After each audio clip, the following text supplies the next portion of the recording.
Morning, Minister Blair, Minister Pettipaw,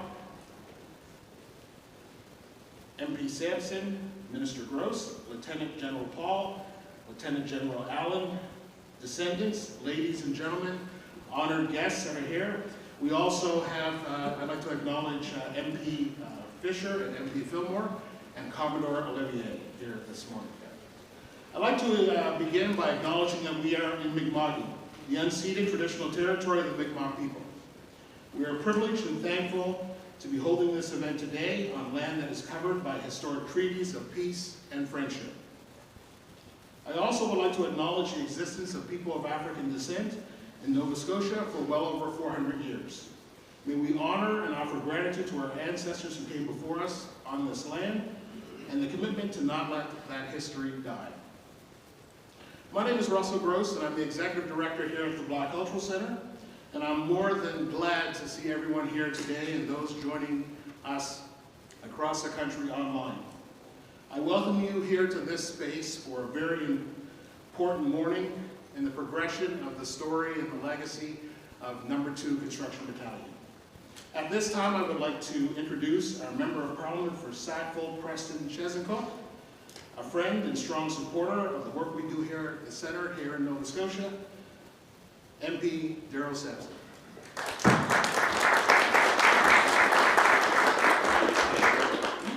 Thank you. Thank you, Russell, and good morning to Maud. Always very nice to be here. I tell people that I get the chills when I enter this building because of what it represents and the people that work here, what they bring to the table, and this fabulous community which I'm so honored and privileged to represent. There's so many great leaders that have come, have passed, but that are here today helping us lead, and so many who will help us move the agenda even further. I want to welcome, of course, Minister Blair, Minister Pettipaw, Taylor, my colleagues Fisher and Fillmore for being here today, and all of you. But before we get into the announcement, I have to share some facts. I'm proud to be the Member of Parliament that houses the oldest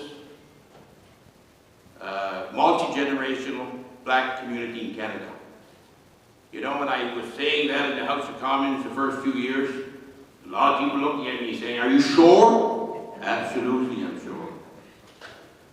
It's also the center that we're here today is the largest Black cultural center in Canada. That speaks very loudly. And I've seen the leaders in this community share visions of where they want to go next and how they want to get there. And it's been a really important journey that I've been able to share with Russell, the executive, and all those who work here, of course. But I want to bring you back to a couple of things. We celebrated Viola Desmond, $10 bill, here not so long ago. They shared another very important icon to the Black community. And not so long ago, we brought, first time ever, the sitting Prime Minister of Canada, Justin Trudeau, here in this building as well. And the work of the Centre and its leadership in organizing and commemorating the No. 2 Construction Battalion and the historic apology. comme j'ai dit, l'influence et la contribution de les Noirs qui sont de cette région et qui a démontré un leadership exceptionnel dans le passé et dans le présent. I have to be honest with you. There's certain words that resonates and stays with me. And it's when I think that the men in the number 2 Battalion, Construction Battalion, had to fight for their right to fight for their country. Think about that for a second. Ils devaient se battre pour le droit de se battre pour son pays. C'est vraiment difficile à croire, mais important de noter. My friends, the Black Culture Center has done outstanding work in commemorating the men of the number 2 Construction Battalion and to ensure that Canadians learn and remember. This announcement today will reaffirm our commitment to honoring the legacy of the battalion in collaboration with the descendants that are here today and the community leaders. Russell Gross, the executive director who's been here, I think as a student when he first started, and his leadership has been extremely important throughout many stages of successes. And he also co-chaired the National Apology Advisory Committee, which was not limited to Nova Scotia, but also to Canada and around the world. And I also want to mention to all the descendants how proud we are of the men who fought in the number 2 Battalion. And I want to mention also Douglas Ruck for his contribution. But I also want to mention and thank the leadership, the people who work here, the staff. When you come into this building, you know that you're in a very important place and they want to make sure that you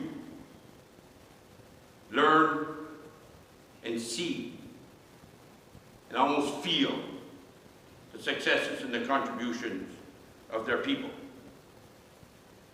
It was only this summer we celebrated our 40th anniversary here in the leadership of the Black Culture Center, and we need to make this center, that may be not the first, but I hope many, that this becomes a national center, a leadership center right here in Nova Scotia. That being said,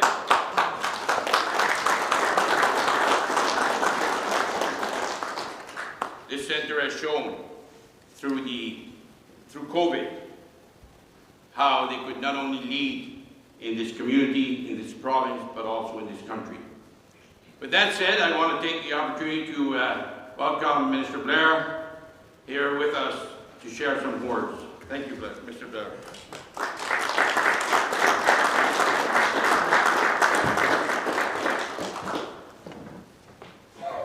Thank you, Daryl. You're a tough man to follow to any podium, but I'm honored to follow you and to be in this place. To the relatives and descendants of Number 2 Construction Battalion, my colleague and friend, Minister Pettipat Taylor, our Minister of Veterans Affairs, Executive Director Russell Gross. You know, this is my first time to the center, but I did have an opportunity to have a good conversation with Russell about how important this place is. And also, if I may, I want to share with you as well how important it was to my predecessor.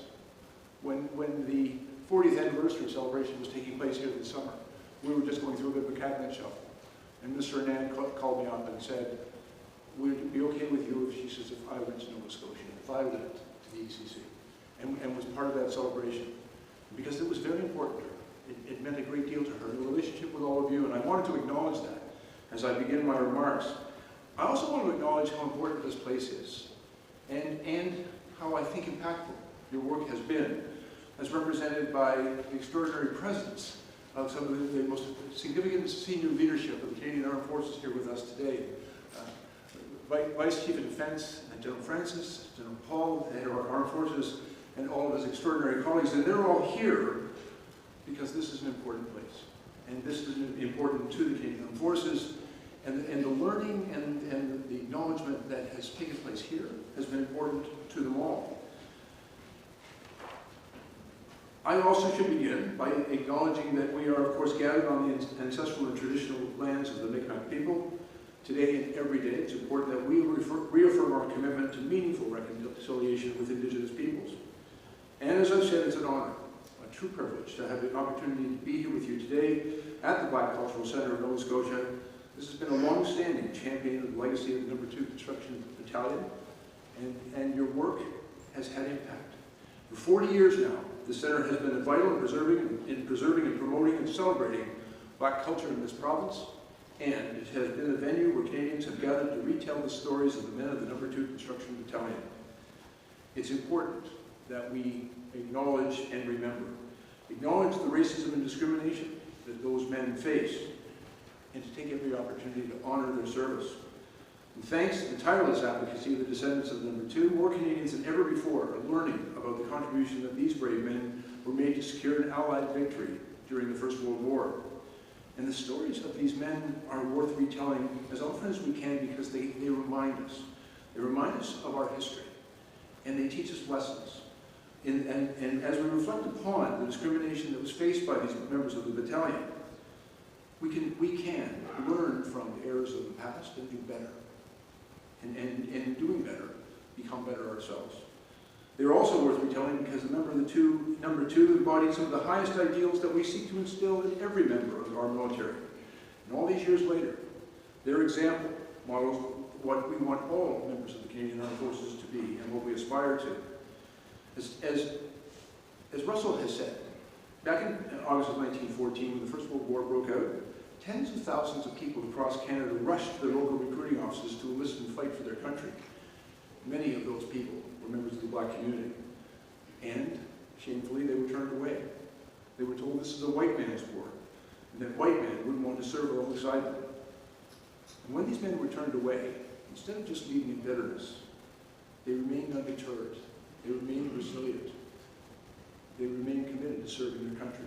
Many traveled, sometimes across provinces, to find other recruitment centers where they might be accepted, and many were. But 2 years later, when Britain urgently requested additional support from its allies, Canada finally came to its senses and decided to create a Black-only battalion to fulfill that request. And as a laboring force, the men of No. 2 were still not allowed to fight in the front lines, but they made a very significant contribution. Their work was essential, and at times it was dangerous work. But they accepted the service as service members, and they were still, unfortunately, treated as second-class citizens by the very people who should have recognized them as equals. And when they returned home, they were disbanded without recognition of their service and sacrifice. In preparation of the Government of Canada's apology for the treatment of the No. 2 Construction Battalion, the National Defence worked with the National Policy Advisory Committee, which consulted over 400 battalion members' descendants. That consultation was important to hear their stories and to listen to their passion. Several members of the committee, and of course many descendants are here with us today. I want to take a moment to recognize you and to thank you for your advocacy and for helping us remember and to learn. As many will recall, the Apology Advisory Committee published a report that included 8 important recommendations, and today's announcement represents the fulfillment of one of those very important recommendations. And so, I am very pleased to have the opportunity before you all today to announce that the Government of Canada is going to invest $2.25 million in funding for activities that will help celebrate the legacy of the members of the No. 2 Construction Battalion. These funds are going to be allocated over the next 5 years to support commemorative activities, educational materials, community war memorials that recognize the legacy of the No. 2, and it will enable more Canadians to learn about the No. 2 Construction Battalion, and it will have an impact on all of our efforts to build a more inclusive Canadian Armed Forces. Our military is strengthened when it can attract talented Canadians from all walks of life, and it's important that we make every effort to learn from our past, but also to make sure that we create a work environment for all members of the forces, which is inclusive, respectful, safe. And so we're hard at work. We're implementing the recommendations of the National Apology Committee, and we're very, very grateful that we have extraordinary partners here at ECC, and Russell and his team, to help us with that. So to members of the No. 2 Construction Battalion, your families and your descendants, and to the communities across Canada that deserve our recognition and thanks, may I offer our thanks again from a very grateful nation. All Canadians deserve to know the truth of our history. We need to learn from that truth so that we can build a more inclusive country for the next generation.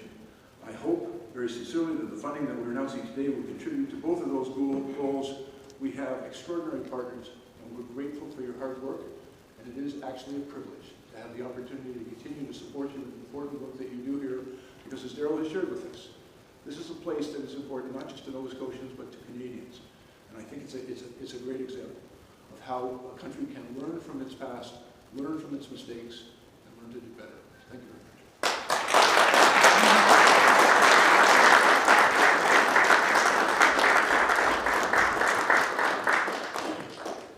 Thank you very much, Minister Blair, for those kind words and for the remarkable announcement of fulfilling yet another one of the key recommendations as part of the national apology that took place last July. At this time, I'd like to call upon the Minister of Veterans Affairs Canada, Minister Pettipas Taylor, to come forward and bring remarks.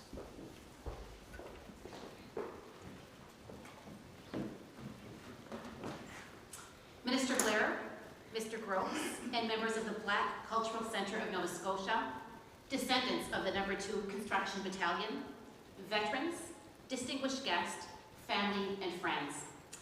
As Mr. Blair indicated, following Daryl Sanson on a podium is not always easy, but we certainly can tell and feel the passion that he has. And as the members of his riding, we're very, very fortunate to have him as your member of Parliament, because he is certainly a strong voice for your community here.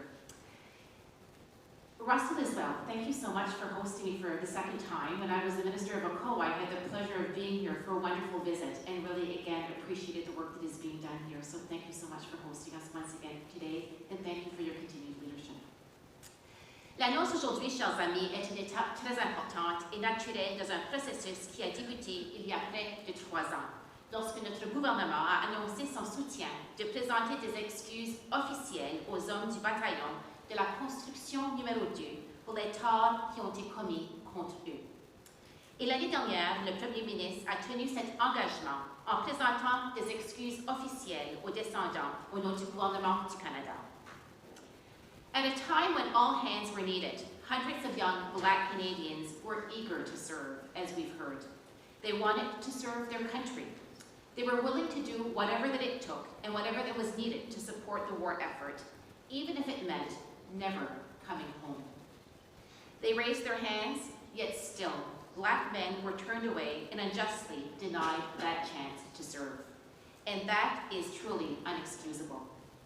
With his apology to descendants of the No. 2 Construction Battalion last year, the Prime Minister made it clear that the anti-Black hate and systemic racism that those men experienced is a shameful part of our history.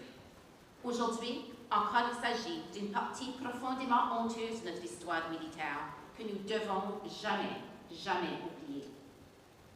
But if any right can come out of this historic wrong, it is that even now, more than 107 years later, after the No. 2 Construction Battalion was stood up, we are committed to sharing these stories, their stories. As a result, more people will learn the powerful yet painful story of how the battalion came to be. By doing so, we can properly honor those men and ensure that this piece of history will never, ever be forgotten. As Minister Blair shared, the funding that we announced today will be delivered through the Commemorative Partnership Program housed at Veterans Affairs Canada. The program encourages Canadians to take an active role in commemorating those who have served in uniform. Nous espérons que le financement permettra à plus grand nombre de Canadiens de connaître les hommes du 2e bataillon de construction et d'autres personnes qui ont été victimes de la discrimination lorsqu'ils ont tenté de s'enrôler, lorsqu'ils ont servi et plus tard qu'ils sont devenus des anciens combattants. Même s'ils ne l'ont pas obtenu à l'époque, nous leur devons énormément pour leur service, leur courage et oui, leur résilience. Et l'hommage le plus profond que nous puissions leur rendre est d'apprendre qui ils étaient et ce qu'ils ont fait. Ils ont dû surmonter beaucoup. Thank you to the Black Cultural Center of Nova Scotia for helping to bring the story of the No. 2 Construction Battalion to light, and to the National Apology Advisory Committee for recommending that we establish this dedicated fund to honor the legacy.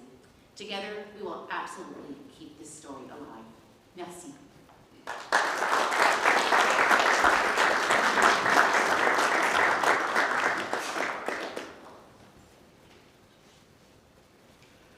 Today's announcement is a remarkable step toward ensuring that the legacy and remembrance of No. 2 Construction Battalion is never lost. A legacy that will inspire, a legacy that will be passed down generation to generation. I welcome Honorary Colonel Douglas Ruck to come forward to deliver remarks.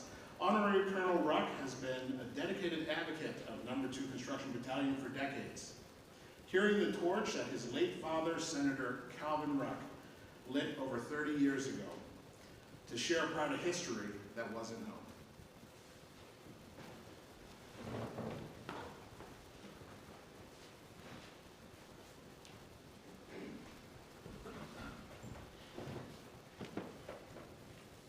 Good morning, Mr. Blair, honored guests in the room and those online. Thank you. I have to refer back to what Russell mentioned. Anytime that I'm called upon to speak for the battalion, I cannot help but thank my father, the late Senator Calvin Ruck, and what this would have meant to him and so many others who worked so hard, so diligently, so tireless to make a difference. To see this happen, to hear that announcement, is so significant. It's historical, it's monumental. It's the thing that we have waited for so very long. It's taken a long time in coming, far too long, but nonetheless significant. Now, having said that, I must say that, as I've said before, the announcement is appreciated, significant, but it's not the culmination. We all know there's a great deal that needs to be done. I'm talking about the people who have been denigrated, degraded, vilified throughout their entire history in this province and elsewhere. That cannot be changed in a few days. It cannot be changed with a signed check. It takes effort. It takes persistence. It takes an ongoing belief that we need to be different. The work that was done by the committee, the advisory committee, was extraordinary. The report that was submitted to government speaks of the community, speaks of the pain and suffering that the descendants have felt based upon what took place to the men and women of the Construction Battalion. It was cathartic, it was tragic, it was significant. And that report needs to be held up as historical in and of itself. It is a significant document. We must recognize that. And I thank you for referring to the work of the battalion, referring to the work of the advisory committee, because people put their heart and soul into it. I also appreciate, you must acknowledge the senior leadership of the military and how important that is. As one now stands as an honorary colonel, while I feel part of this organization, part of this group, part of the senior leadership, I also must say, very, very frankly, that work needs to be done in the military itself. The No. 2 Construction Battalion existed as a consequence of an attitude that was held by the military. And I wish that in 2023 I could say to you, that attitude no longer exists. I can't say that. I can say it's being addressed, I can say it's being acknowledged, but I can't say that it's gone. Changes have been made. Minister Blair, you mentioned your predecessor, Minister Anand, and I also must acknowledge that individual. The work that she did, her commitment, her sense of responsibility, how important that was to begin to rectify and deal with what I spoke about in the past. The Prime Minister's apology, extremely significant, well stated, well presented. It meant a lot to everyone who heard that on that day. When you listen to the tape, we're still moved by those words.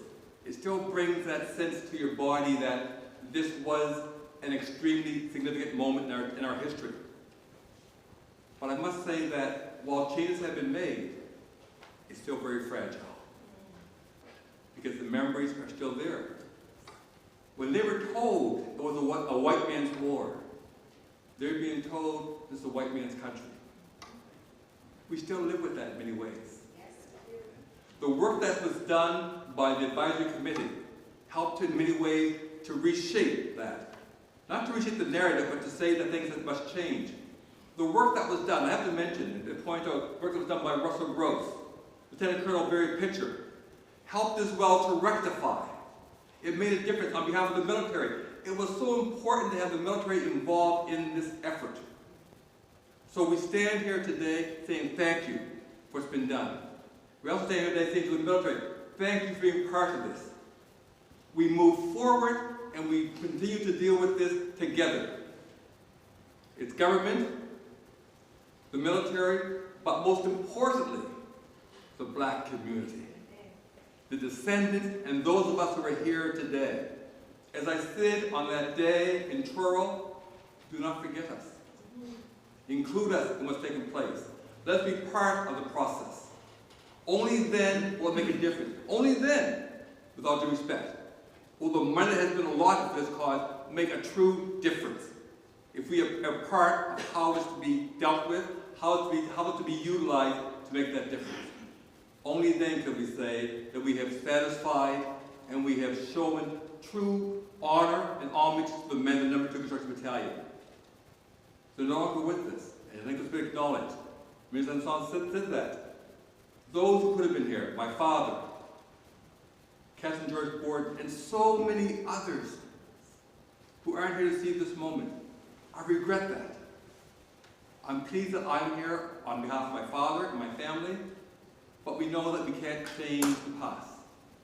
What we can do is ensure that the future does not repeat the past.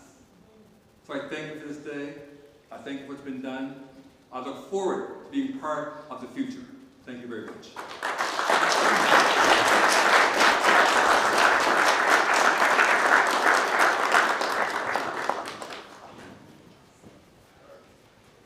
Thank you, Lieutenant Colonel Ruck, Honorary Colonel Ruck, for those kind words and the context of the importance of today's announcement, but not only that, but the importance of the legacy of No. 2 Construction Battalion.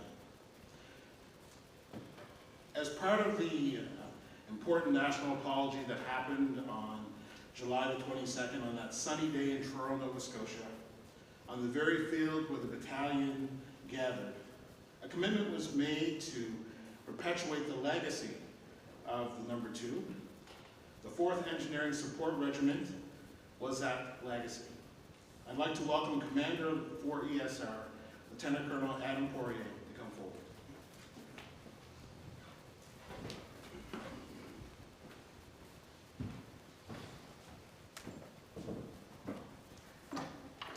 Thank you, Russell. I must say that we had a ceremony in July back at 4 ESR, and I was fortunate enough that day to speak before Mr. Ruck, and unfortunately today I have the opportunity to speak after him. Minister Blair, Minister Petit-Pat-Taylor, members of Parliament, general officers, Mr. Ruck, Mr. Gross, distinguished guests, ladies and gentlemen, thank you for the opportunity for me to share this platform with you today and share a few words on what is obviously a very important day. And for us, for 4 Engineer Support Regiment, on behalf of the Canadian Army, to present a gift of our own. So I'd like to start off by providing a little bit of context, if you would allow. So it was about a year ago that 4 Engineer Support Regiment was in Nova Scotia supporting the CAF response to Hurricane Fiona. And during that response, Mr. Cross and I, my RSM, had the chance to travel to Halifax on a few occasions.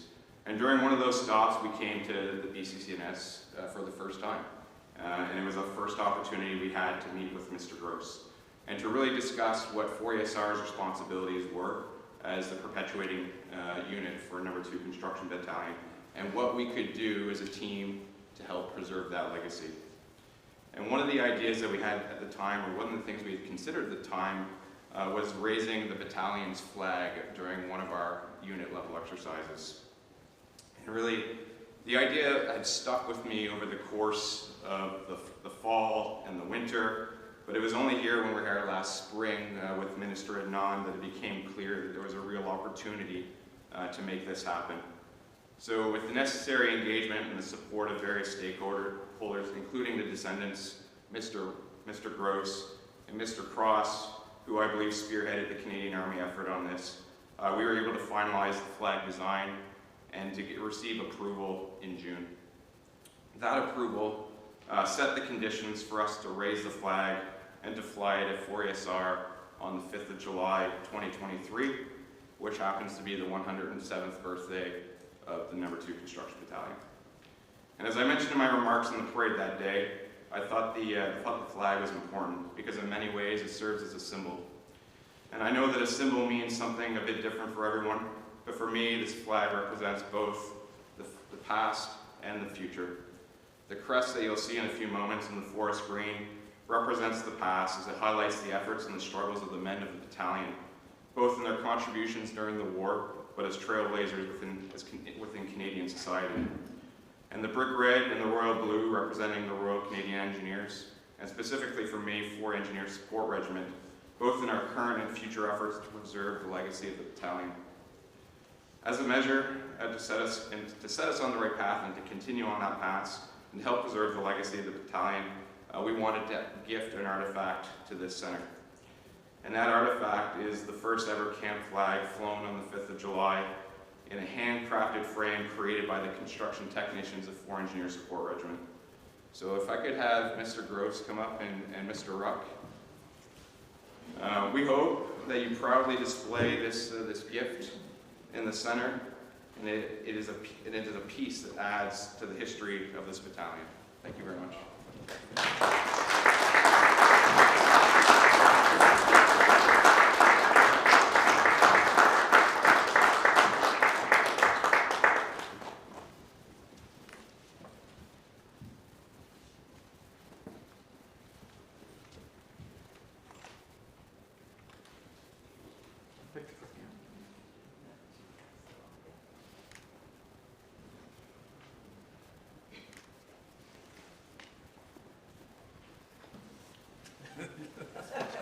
It's well built, Dan. Thank you very much.